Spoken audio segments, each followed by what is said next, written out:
The Battle of Pharos was a naval battle between the Greek colony Pharos allied with Dionysius the Elder of Syracuse and the Illyrian Liburnians, which took place in 383 quarters BC. The Illyrians of Zada, the Iadasanoi, became allies of the natives of Hvar and the leaders of an eastern Adriatic coast coalition in the fight against the Greek colonizers. An expedition of 10,000 men in 300 ships sailed out from Zada and laid siege to the Greek colony Pharos in the island of Hvar, but the Syracusan fleet of Dionysius was alerted and attacked the siege fleet. The naval victory went to the Greeks, which allowed them relatively safer further colonization in the southern Adriatic. Background: the fall of Liburnian domination in the Adriatic Sea and their final retreat to their ethnic region were caused by the military and political activities of Dionysius the Elder of Syracuse. The imperial power base of this Syracusan tyrant stemmed from a huge naval fleet of 300 tetraras and pentaras.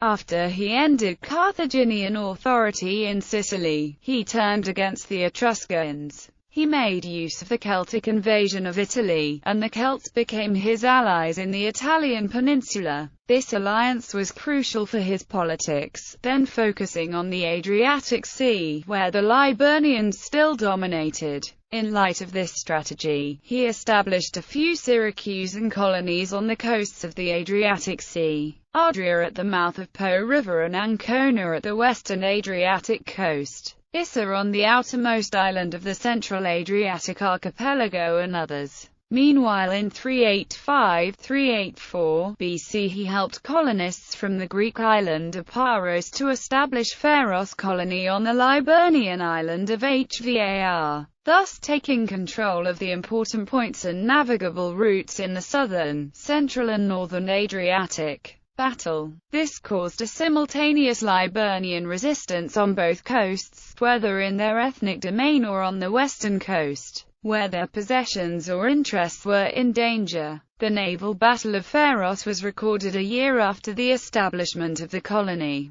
by a Greek inscription in Pharos and by the Greek historian Diodorus Siculus, initiated by conflicts between the Greek colonists and the indigenous Hvar islanders, who asked their compatriots for support. 10,000 Liburnians sailed out from their capital Edessa, led by the Iadasanoi, and laid siege to Pharos. The Syracusan fleet positioned in Issa was informed in time, and Greek triremes attacked the siege fleet, taking victory in the end. According to Diodorus, the Greeks killed more than 5,000 and captured 2,000 prisoners, ran down or captured their ships, and burned their weapons in dedication to their god. Diodorus records the following: this year the Parians who had settled on Pharos allowed the previous barbarian inhabitants to remain unharmed in a well-fortified place, while they themselves built their city by the sea and enclosed it with a wall. Later the earlier inhabitants took offense at the presence of the Greeks and called in the Illyrians dwelling on the mainland opposite. These crossed to Pharos in a large number of small boats and, more than 10,000 strong, killed many Greeks and did much damage. However, Dionysius, a commander at Lysis, sailed up with a large number of triremes against the Illyrian light craft and, having sunk some and captured others, killed more than 5,000 of the barbarians and took around 2,000 prisoners.